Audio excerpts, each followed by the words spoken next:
Meet the Farmer TV is made possible by the generous support of Planet Earth Diversified, Makia Video Productions, and Melly Productions, with additional support from Flavor Magazine, serving the Piedmont's local food and wine culture.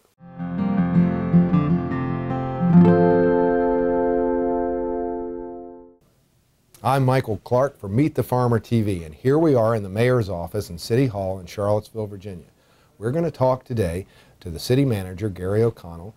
We'll talk to Gary about the economic situation of Charlottesville, how they're noticing reductions in tax revenues from reduced sales, and how the city market has broken at $1.1 million this year, growing every year. So while other businesses are shrinking and economic situations seem dire, there's actually one part of our economy, our local farmers and local producers, that's growing every year and continuing to grow. We'll talk about some of the emotional attachments people have to buying local, the social interactions that happen at the public markets, and the extra nurturing and benefit that comes from these interactions of our local community food system. Let's talk to Gary O'Connell now and find out some more as the city manager what's really going on in Charlottesville and the economic situation and local businesses and the Charlottesville city market that's soon to open. We wanted to just talk some about, well, some stuff about the city market, because we're having the vendors meeting coming up this Saturday. Good. And we've been doing some work with Stephanie on that, and she's given us some of the information of the market breaking $1 million in sales this year. Which is pretty cool. That's, yeah, like 1.1, and it was still the Christmas market. You know, I think most people would be really amazed with that. Yeah. And I can't remember how many vendors there are, like over 100? I'm not sure. People, there's quite a number in there. And we've been really looking at how in this economic situation, we're seeing that and our focus is the small kitchen table entrepreneurs, the small growers. We interviewed one farm that was going bankrupt, and they started baking pies, just trying to do something for money, and it turned out really well, and they have 4 shops. Oh, really? Selling pies now, one daughter in each shop. So we're kind of seeing that as being a more likely solution than a big company coming in and hiring everybody. Or I know we've seen this happen in Greene County. They keep doing the economic development based on, you know, if we build this sewer system, build this water system, we build these get roads, a big hit, and we'll get, you know, the big store in, and that'll pull us out. And so, and we're seeing a lot of things, Comdial empty, and the Badger Fire Protection empty, but we're seeing the small individuals, the families, they can't lay off their kids. They've got to keep going, so they find something. So they invent something to do, and the market is kind of an opportunity for people, and seems to be a really big success that's a good story. story to tell. That's, yeah. We also want to get your view of the whole economic situation for Charlottesville, and Chris told us some of that stuff. He was mentioning that 8% of the city budget was the 1% local sales tax. So is the city budget about 80 million? Is that right? like 150 million. 150 million. Okay. But he was saying there was about 10 million that came. Probably local sales tax. From local sales tax. Yeah. There's some other business taxes that would be for a local business. But we're like everybody is seeing a decline. I don't know how many percent. Yeah, Chris was saying about 4%, and it was unusual because you're used to seeing sort of a gradual, flat or a gradual rise. And we're seeing the same thing with the meals tax, which reflects what's going on with restaurants. Uh-huh. You know, a lot of the restaurants buy local, so that's you know, another place that local product is not being sold. So, I mean, people are slowing down, obviously. Some of the grocery stores are having some issues too, I understand. Yeah. I mean, people have to buy food, so there are probably lots of different shifts that people are making to try to deal with the economy. And we're pretty lucky here. We don't have any really big industry that's closing down or large numbers of jobs that people are getting laid off. But I think people are just hanging on to their money, being cautious, not sure what's going to happen. Right. I know we've seen that in a number of the restaurants that they're trying to keep going, but people aren't in. And it's pretty hard when you've got more staff than customers. What's kind of intriguing is there are a few new restaurants that have opened in the last couple months. And are doing pretty well. Yeah. So I don't know if there's a shift of where people are going, and it may be just this weekends too, because that's when I've been out. But maybe it's just something new, and so everybody's new and different. Going to the new. That's probably part of it. But yeah, it's to get a gauge on the local economy. I think is kind of hard at this point. The biggest part of our budgets come out of local property tax, and everybody knows what's happened with housing, and we're seeing that with the assessments and ultimately the taxes from that. But the rest of the economy, I think the next 6 to 12 months we'll get a better feel for it. So what do you do as the city manager when you see a reduction of income from the tax base? Our goal with the budget was to keep the services we've got, not lay any of our employees off, serve the public as well as we can. And the cuts that we make, try to do it in a way that's not too visible to the public. And then probably another big one, we started 3 or 4 years ago making some major investment in energy efficiency in city buildings, city vehicles, to ultimately save money, and we're starting to get some of that payback. Wow, that's really significant savings. We did a report for council a couple months ago, and it was close to $500,000 a year. So those things add up. Yeah. It's not any one thing that you do, but just a variety of different things. And looking around, we'll just continue to do that. Now, with the way the economy is, I'm sure we're in this for a couple of years at least. Yeah.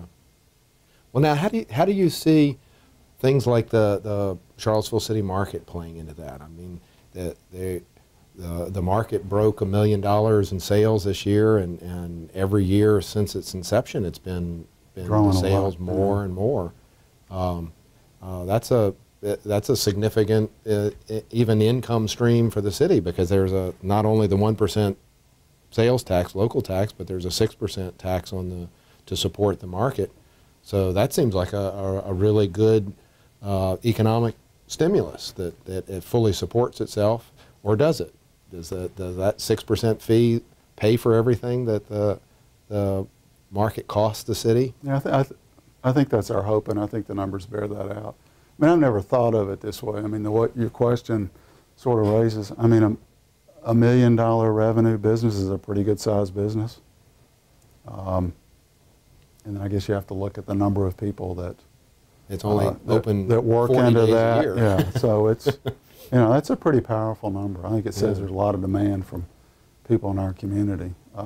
The trick has been, how do we physically deal with that? Right. And you know that as well as anybody. Being in that lot has got its whole set of issues, from it not being flat, and probably at this point not large enough, but how do you expand it and where do you expand it? What happens to that lot in the long term? And I think there are lots of ideas. None of them are real concrete at this point. Yeah. The economy has slowed down. Some development probably from happening next door that might have pushed a decision about the market more quickly. So yeah, it seemed in the last few years there was always this impending, when this sells or something happens, we're going to have to do something. And part of the whole thinking about that development was when the city we had a group of architects from all over the place do some models and come up with some design ideas, was build in how would you have the city market function be a part of your project, and coming up with and they came up with several different ways. But to recognize its importance, it's something important, I think a lot of people do, it being downtown, and figuring out a way that we can help grow it. But that's probably something for the future. I suspect for the next couple of years. It's where it is, and we're gonna make the most of it. Right. And to Stephanie's credit and the other people that work in the market, trying to find ways to take it off-site at different times. We've tried a variety of things. Some of them have worked really well, others haven't.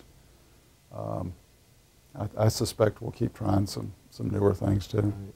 So the slowdown has kind of given an insurance for a couple of years that the lot's not going to develop. Pretty likely, I would say. But it's also created a budget crunch so that there's not likely to be money available for a major development to make like a permanent spot. So I visited some of those markets. Then you have one like in Roanoke where when they did their downtown renovations, they actually built it into the project. Is where do you put it that's going to be better than what we have right now? And being centrally located, close to parking, to make it convenient. There are not that many spots downtown to really do it. So thinking about it longer term, being part of bigger development may be the best future for it and the best way to grow it. Now the city owns that lot at 2nd and Water Street? Yeah, we own the lot on which the city market sits, the building next door.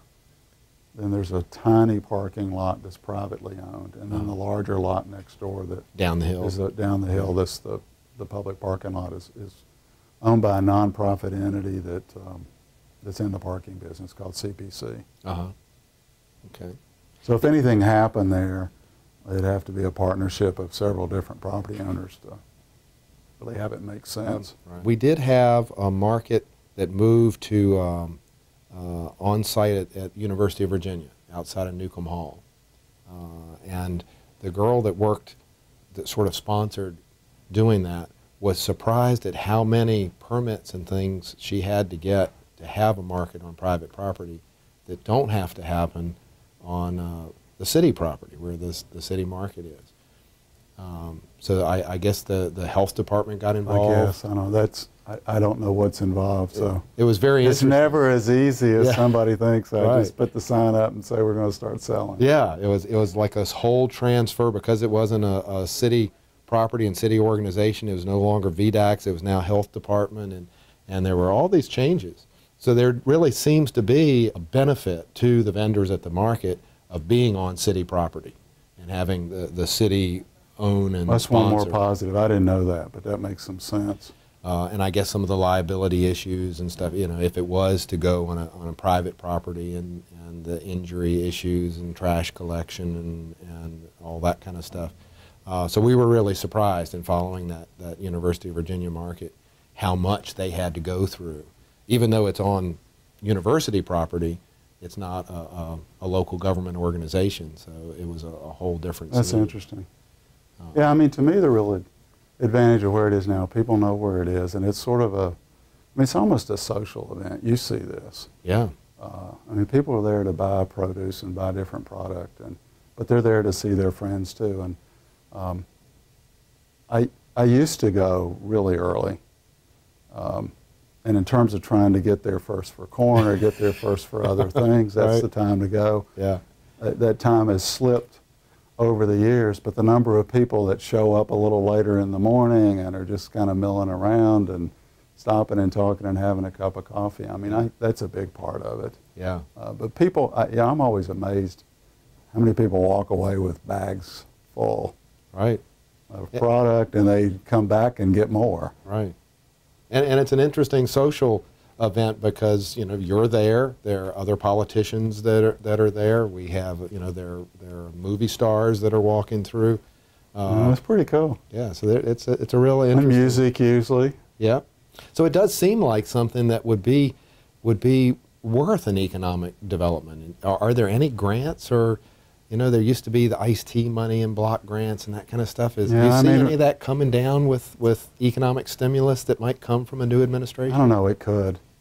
I mean, we haven't seen that yet. I mean, the best hope that I thought was to have a private development occur, that the market would become a piece of that, and the space for it would be part of that, and that would, in essence, what would help finance it. And given that the economy has pretty much stalled anything like that happening, I think that's several years off. I mean, we've looked off-site at a number of different spots. We've done a bunch of studies. You've probably seen some of those studies. We've looked at exchanges of land with some people to try to see if we could get a piece of property at a reasonable price near the downtown. And none of them have worked out. They're either so expensive it doesn't make any sense, they're not large enough, or they don't have enough parking around them. Right. And you know, different places do them different ways. I was at what I thought was a pretty successful one. One of my kids went to Penn State and State College, and they pretty much just closed off a side street. And I've been to others where they close off a street, and it's just done in the street. So, I mean, there are a variety of ways that it gets done. And then, like the ones you mentioned, where there's a permanent building.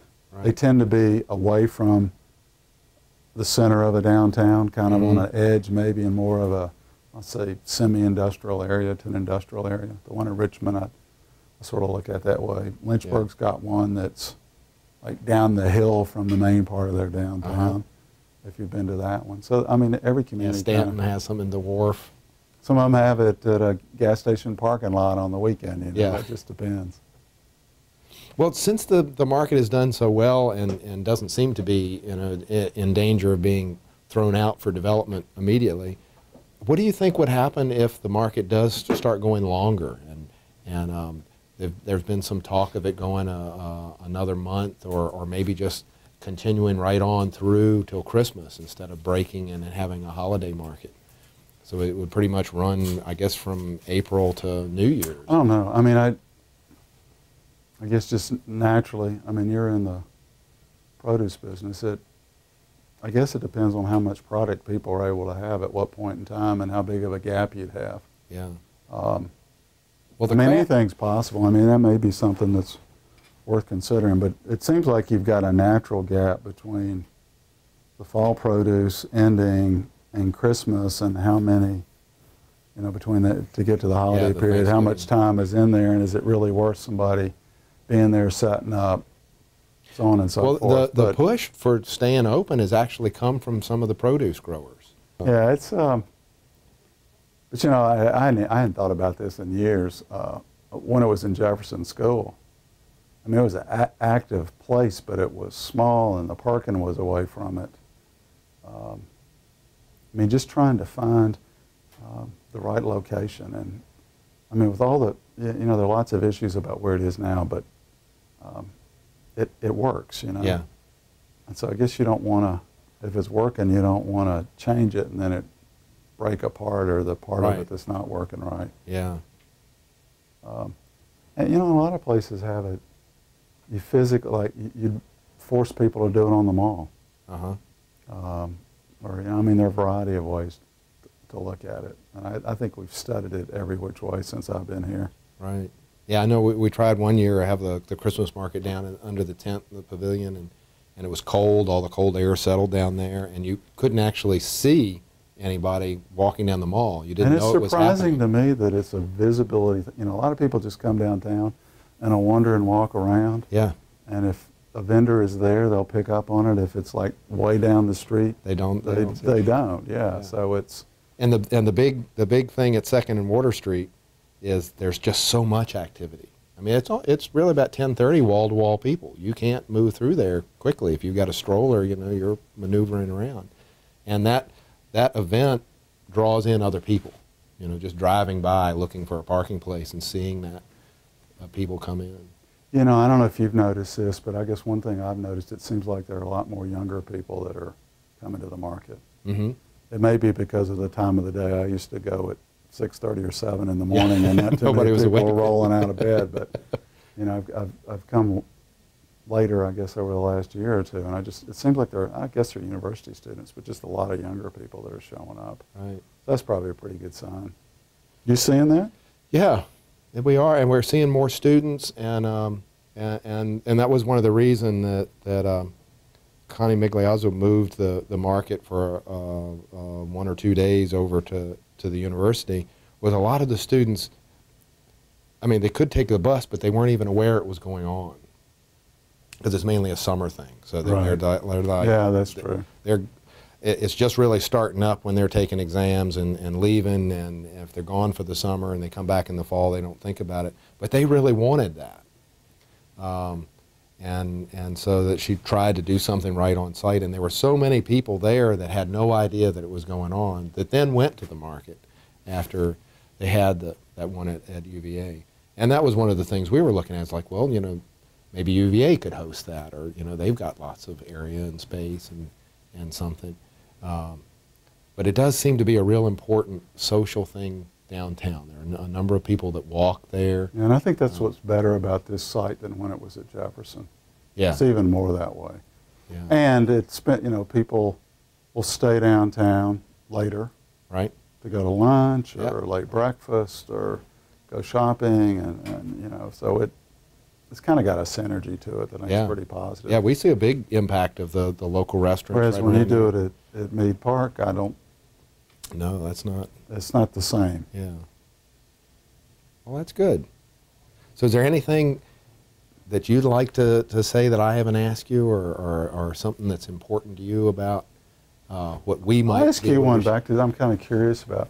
Do you see more people that are, I guess I'll say stocking up, but getting a week's worth of local produce? And I mean, you can buy about anything in the summer now. Do you Yeah. see the amount that people are buying is increasing over time?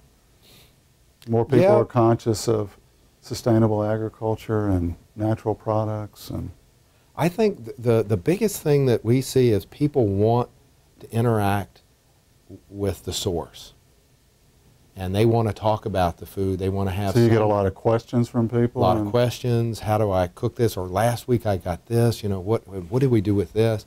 But I think there's also, with all of the food safety issues recently, they're really feeling more comfortable face to face with the producer than buying something packaged. like a jar of peanut butter that you Right, don't know that you- what's in right, it. you have no idea where it came from, or even powdered milk that might have melamine from China. You know, so that there's a level of people that are coming out, you know, with a green intention. They're gonna, doesn't matter how hard it is, they're gonna change their light bulbs. They're gonna buy a hybrid car, and they're gonna buy local produce. Or there's somebody who has health issues that wants to get something very fresh and clean, but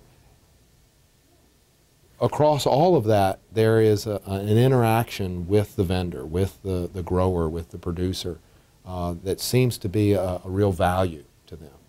I mean, you go into the nicest grocery store and have beautiful displays, but you don't get to ask somebody about what's going on. Why did you pick this variety, or what's special about that, or what?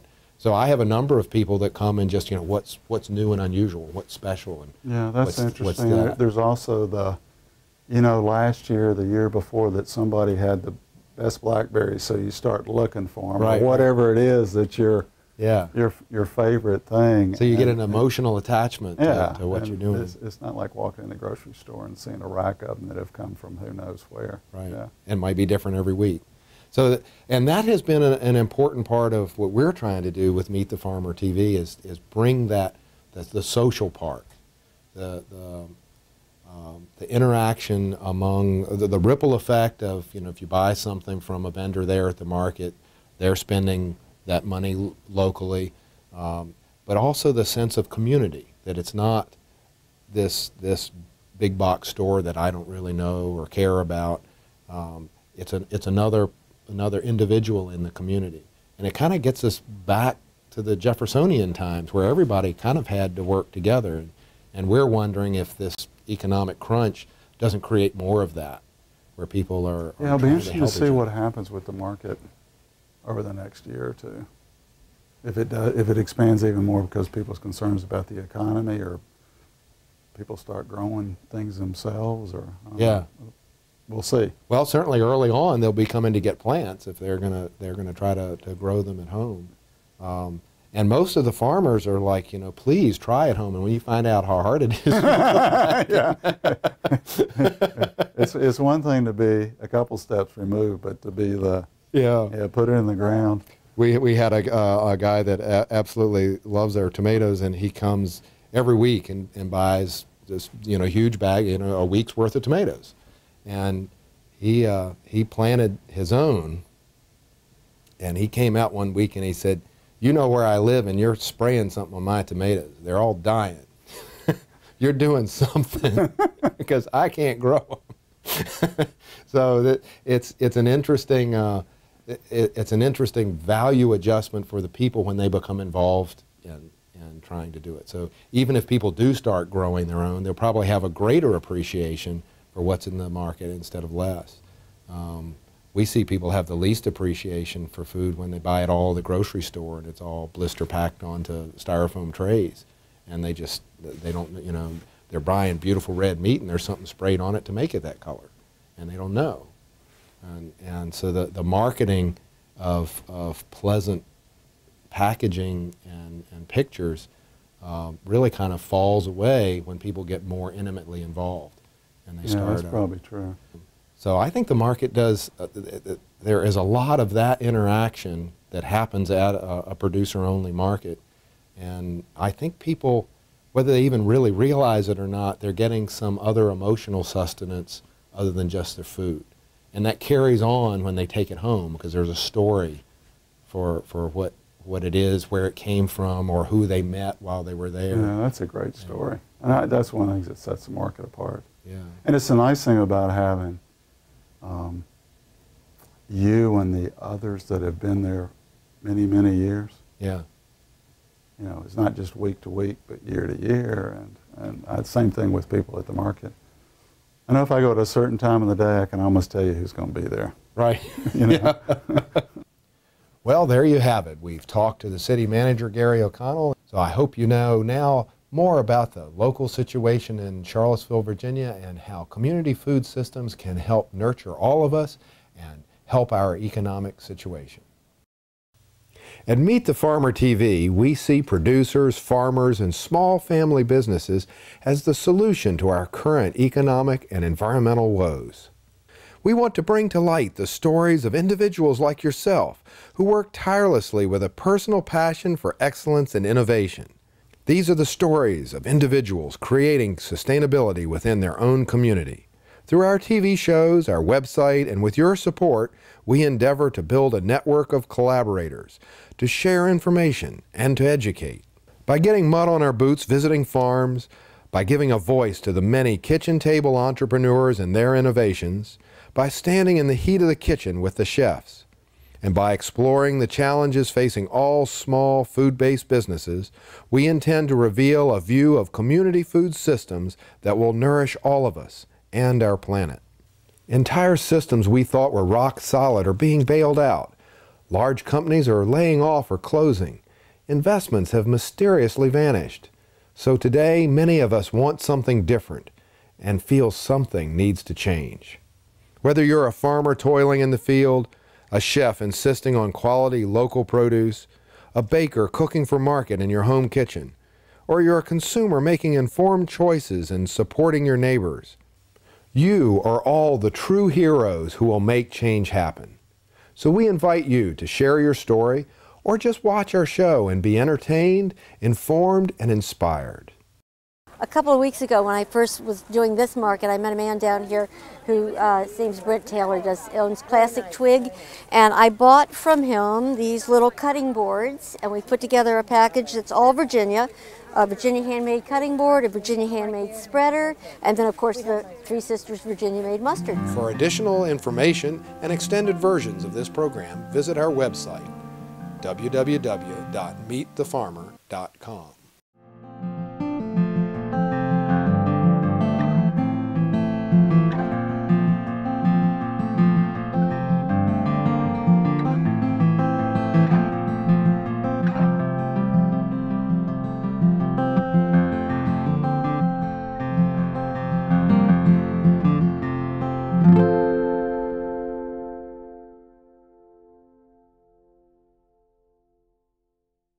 Meet the Farmer TV was made possible by the generous support of Planet Earth Diversified, Makia Video Productions, and Melly Productions, with additional support from Flavor Magazine, serving the Piedmont's local food and wine culture.